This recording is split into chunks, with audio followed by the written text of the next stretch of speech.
Salut prieteni, bine ați venit la episodul 5 din Mai bine îi dădeam o roșie. Da, lucrurile merg bine până acum, e ziua 26, încă nu m-am jucat, sunt tot motivat, tot pe drumul cel bun și cumva ne apropiem de finalul poveștii, nu știu, o să continui să vorbesc despre jocuri de noroc, că asta e scopul canalului, scopul e să ajut lumea să scăpăm. Chiar ieri mă gândeam, mă uitam așa prin telefon. Băi, asta nu e prima mea tentativă de a face canalul ăsta de YouTube. Prima tentativă a fost undeva prin august 2024 și am găsit filmările și cred că o să fac un episod din filmările alea pentru că sunt, nu știu, mi s-au părut tari. Eram în Olanda. Și da, am filmat un episod și acolo, doar că nu l-am postat. Păi, hai să trecem la treburile noastre, deci tocmai ce părăsisem Anglia, că mă gândisem, bă frate, ce rost are, dacă toți banii pe care îi fac îi bag. Da, și am plecat de la pub de acolo, m-am întors în București. În București m-am băgat în cazare cu niște prieteni.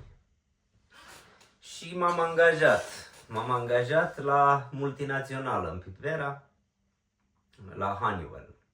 Băi, era un serviciu frumos, adică serviciul ăsta m-a ajutat mai târziu ca să obțin postul de manager în Olanda. Prin ce am învățat la el, a fost interesant.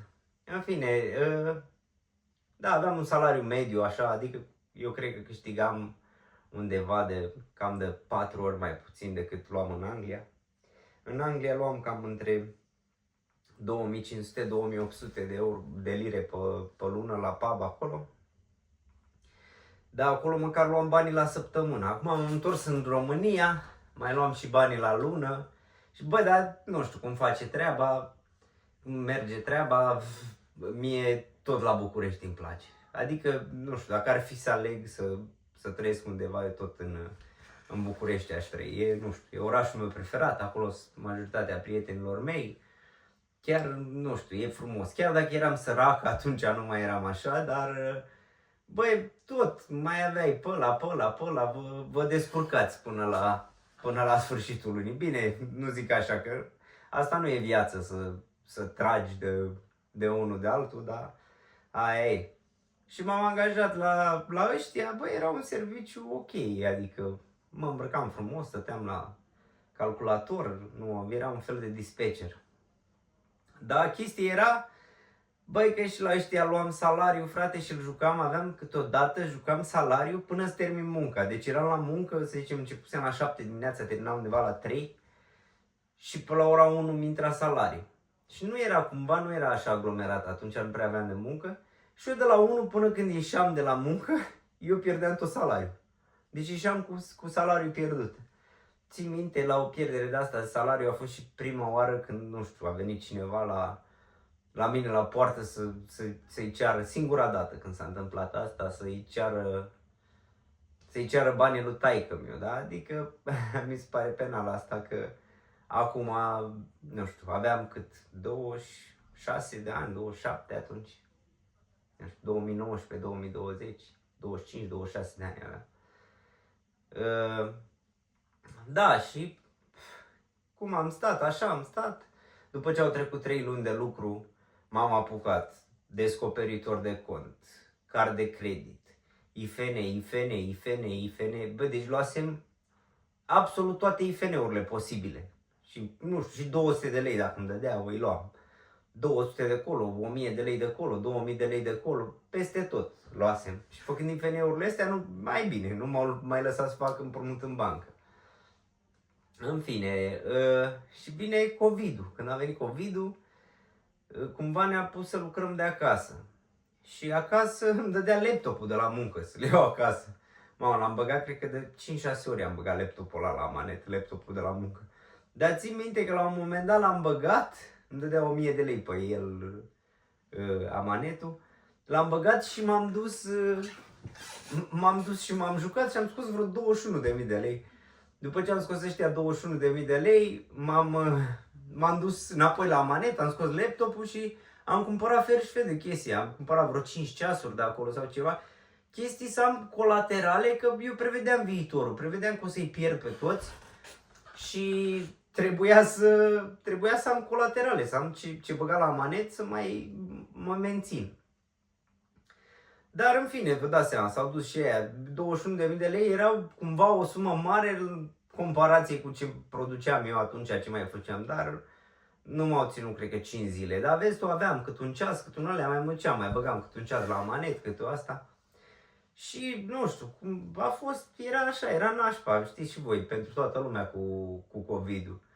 Și, bă, mi-am băgat și un medical o săptămână, m-am zis, hai să mă duc acasă. Era în momentul ăla, îmi plătisem toate IFN-urile, nu mai aveam descoperitor de cardul de credit și eventual mai făcusem eu niște datorii. Dar IFN-urile acum puteam să fac IFN-uri. Și țin eu minte, iau salariu, mă duc acasă, stau o săptămână acasă, băi, și mă bag la barbut, frate. M-am băgat la barbut, am pierdut tot salariu și după aia făceam IFN, că vezi tu, făcându-le înainte, nu mai îmi trebuiau să-mi dea ăștia verificări și alea. Făceam IFN-ul acum, în 10 minute aveam bani în cont. Mă duceam de acasă, de la țară, mă duceam la un bancomat în oraș, scoteam banii, veneam, îi pierdeam la barbut, bam, alt IFN-ul, mă duceam, luam, iar pierdeam la barbut. Deci după ce am pierdut toate IFN-urile pe care am putut să le fac și plus niște bani împrumutați, băi, mă trezesc așa, trăgând linie și adunând, aveam cred că vreo 6.000 de euro datorie în total. Și mă gândeam eu, băi frate, în România, când ai 6.000 de euro datorie la un salariu de 4-5.000 de lei pe lună, 4-5.000 de lei, dacă ești norocos, nu ai cum, frate, să-l plătești. Adică ar însemna, hai să zicem că încerci să-i dai în 10 luni, dar bine, împrumuturile pe care le iau eu iau împrumuturi pe o lună, 2, maxim, nu am timp eu 10 luni. Și cum dracu dădeam eu 6.000 de euro înapoi atunci? N-aveam cum, din salariul ăsta, știi? Băi, și m-am trezit așa noaptea, singur în pat, după pierdut toți banii la barbut. Băi, atunci am avut o cădere nervoasă, să-mi bag picior, chiar mă gândeam, nu mai știam ce să fac. Mă întinsesem pe jos, pe podea așa ghemuit și mă gândeam ce să fac. Până la urmă m-am pus în pat, m-am luat somnul. A doua zi am decis să o sun pe una din surorile mele. Bă, nu mai pot, am nevoie de ajutor de specialitate, că nu mai pot, frate, nu mai pot, nu am cum să continui. Bine, oarecum, cumva, în capul meu, mă gândeam că și surorile și tata o să li se facă cumva milă de mine și o să mă ajute să plătesc datoriile, dar da, mi-au zis, hai că te ajutăm să te duci, caută ajutor de specialitate. Păi și am căutat direct centru de dezintoxicare. Dezintoxicare de acum, nu de alcool sau de astea. Mă uitam eu, căutam pe internet centru de dezintoxicare care să te ajute să scapi de jocurile de noroc. Și am găsit un centru pe la Sibiu, nu știu cât era atunci plata, 600 de euro pe lună, 3.000 de lei. Și da, am sunat-o pe soră, mi-a spus, bă, fată, uite, am și o nevoie, nu am bani, n-am niciun bani, am nevoie, trebuie să mă duc la centrul ăsta și da, mi-a plătit ea și da, ca să ajung la centrul ăla erau niște cereri, făceau, plus că era COVID-ul atunci, m-au pus să fac un test de COVID și m-au trimis la un psihiatru să mă evalueze psihiatrul ăla să vadă dacă sunt nebun, tâmpit sau ce am. În fine, mă duc la psihiatru, era o doamnă psihiatru și spun, doamnă, uitați, am venit să mă evaluați că vreau să mă duc la un centru de dezintoxicare, că nu mai pot, nu mai știu ce să fac, mă joc toți banii de atâția ani, nu mai am scăpare. Și bă, a rămas cumva șocată, uimită, uite eu, cineva care se duce de bunăvoie la chestia asta. Mi-a lăsat și cartea ei de vizită, mi-a zis, băi, trebuie să mă sun neapărat după ce termine asta. Eu n-am mai avut oameni care să vrea de bunăvoie să se ducă într-un loc ca ăsta. Și m-a evaluat acolo, a văzut, a zis că nu am probleme mentale, nu am astea. Și mi-a dat o foaie cu foaia aia m-am dus la Sibiu, era centrul ăsta. Păi m-am dus la Sibiu, m-am dus cu niște prieteni, luasem, nu știu, 2 cartușe de țigări, am uitat Am uitat toate țigările, le-am uitat la ăștia în mașină când am coborât, nebunisem. Mai aveam 200 de lei pe card sau ceva de genul, pe un card care și ăla era, nu știu ce puii mei combinații. În fine, am ajuns la dezintoxicare, la ăștia. Acolo, băi, cum era? Era ca o pensiune, frate, așa a fost. Aveam camera mea, primeam 3 mese pe zi, stăteam, nu știu, citeam dimineața la cafea. Chestia era că aveam de-astea, vorbeam cu psihologi. Și plus că erau mai mulți oameni, erau și fete și băieți atunci. Fiind cu COVID-ul, nu a fost un grup așa mare, nu știu, cred că eram 15-16 inși, ceva de genul. Cam jumate fete, jumate băieți. Și erau oamenii acolo pentru, țin minte, decât unul mai era pentru o problemă ca mine, că era cu jocurile de noroc. În rest erau, nu știu, dependenți de heroină, de droguri, de alcool, de tot ce astea. Dar nu vă gândiți, erau pur și simplu oameni normali, că nu ai voie să te duci în sevraj în locurile astea. Deci, nu știu, dacă erau rău, își petrecuseră sevrajul undeva în spital și după aia erau acolo. Acolo făceam terapie de asta de grup, adică terapie. Era un psiholog acolo și vorbea cu noi toți. Bine, erau mai mulți, 4, 5, 6, nu știu câți erau acolo. Am vorbit cu toți, aici a fost, mi-am luat eu diploma în psihologie. Bă, nu știu ce să vă spun, oamenii ăștia chiar aveau un punct de vedere. Dar eu, de exemplu, după primele 5 zile, stăteam cum stăteam acolo în cameră. Normal n-am trebuit să am camera mea, dar vezi tu, dacă era COVID și eram puțini, stăteam singur în cameră. Și stăteam acolo și după vreo 5 zile m-am jucat ăia 2 milioane. M-am jucat, i-am pierdut, bă frate, și nu mai aveam țigări, să-mi bat piciorul. Am avut noroc cu unul de acolo care m-a mai ținut pe țigări. Eu n-aveam voie să ies. Deci erai ca la pușcărie, erai acolo, n-aveai voie să ieși. Numai după o lună, dacă te comportai bine acolo, nu știu ce, aveai voie să te duci până la magazin, care magazinul din sat de acolo știa că n-are voie să vândă alcool sau chestii de astea nimănui acolo. Bă, și da, dimineața aveam ședințe de grup, fiecare spunea, cum ar veni, spuneam, eu sunt Victor și sunt dependent de jocuri de noroc, știi? Și îți spuneai oful acolo, astea, bă, nu știu, a fost o experiență, nu știu, așa, ok, adică m-am ieșit foarte motivat de acolo, dar problema a fost că după o lună mi-au dat și o diplomă că am ieșit de acolo. Dar acum am venit, m-au luat ăștia, bine, normal trebuia să stau 2 luni inițial, bă, dar neavând bani, dacă nici acolo n-aveam bani de țigări, nu știu frate, când trimiți pe unul acolo și spui că îl susții, bă frate, dă-i și dă țigări în puii mei, că stăteam acolo, mă trezesc fără bani de țigări, 6.000 datorie, mă suna ăla, banii, eu le spusesem că sunt, nu știu, îmi scot niște alunițe după spate, sunt la doctor.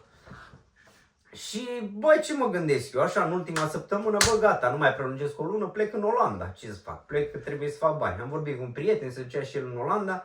Deci, cum ar veni, undeva miercuri m-am hotărât să plec, luni eram în Olanda, știi? Duminică au venit ăștia și m-au luat. Au venit prietenii ăștia, m-au luat de acolo, absolvisem dezintoxicarea. Bă, nu zic, nu știu, ce am observat acolo, că cel mai rău e să fii alcoolic, frate. Alcoolic e cel mai rău. Și astea, parcă nici aia dependenți de heroină nu erau așa cum erau ăștia alcoolici. Răi oameni și ălea, nu știu, te transformă în rău alcoolul ăsta. În fine, am stat acolo ce făceam? Aveam activități de astea, cum am spus, făceam terapie și 1 la 1 cu psihologul. Și băi, eram super motivat acolo, adică nu mă gândeam că mai stăteam, citeam cărți. Aveam fiecare treburi de făcut pe acolo, eu ajutam la bucătărie, cum ar veni. În fine, a fost, da, am cunoscut niște oameni, încă mai sunt prieteni cu ei pe Facebook. Bine, n-am ținut legătura, nu cred că am ținut legătura cu niciunul de acolo, dar da, oameni ca lumea care, vezi tu, au avut și problemele lor. Și da, am ieșit de acolo, țin minte, mă duc acasă, la taică-mi îi cer, bă, dăm 300 de euro că plec în Olanda, n-am niciun ban. De ăștia 300 de euro, nu știu, am schimbat 50 de euro, ceva de genul. Și țin minte, am oprit la Bascov. Bascov e un oraș aproape de Pitești. Am intrat într-o cârciumă, am mâncat niște mici cu ăștia 2 cu care eram. Ăștia au plecat. Eu am zis, că mă duc până la toaletă. M-am dus la toaletă, când am ieșit am băgat 10 lei într-un aparat direct. Deci eu azi ieșisem de la dezintoxicare, azi am băgat 10 lei. Am băgat 10 lei, am făcut 200 de lei. Bă, dar cumva parcă m-a ajutat experiența asta așa puțin, că după m-am dus în Olanda și la început, bă, nu zic că nu era săptămână să nu mă joc, dar mă jucam și mi opream și bani, știi? În fine, aveam 300 de euro, cu ăștia m-am dus m-am dus cu 150 de euro, parcă am dat pe biletul de autocar, că am luat autocarul, să mă duc cu autocarul, să nu știe ăștia să mă bagi în carantină 2 săptămâni sau astea, trebuia să mă duc direct la muncă. Deci azi am ieșit de la dezintoxicare, mâine am plecat în Olanda. Și o să închei aici, că o să înceapă meciul, Hai România, de asta am și pus numele episodului ăsta, Hai România, că uite, m-am întors în România din Anglia și da, Hai România, hai să ne ducem și noi la un mondial, că nu știu, sper să mai prind și eu în viața asta când trăiesc să mergem la un mondial. Și da, episodul următor de Olanda o să fie în două părți, cum a fost ăla din facultate. O parte o să vă povestesc și o parte o să vă pun clipul ăla pe care l-am filmat eu acum un an jumate pentru vlogul meu. Mersi de susținere încă o dată și apăsați și voi butonul ăla de subscribe. Vă pup și Hai România!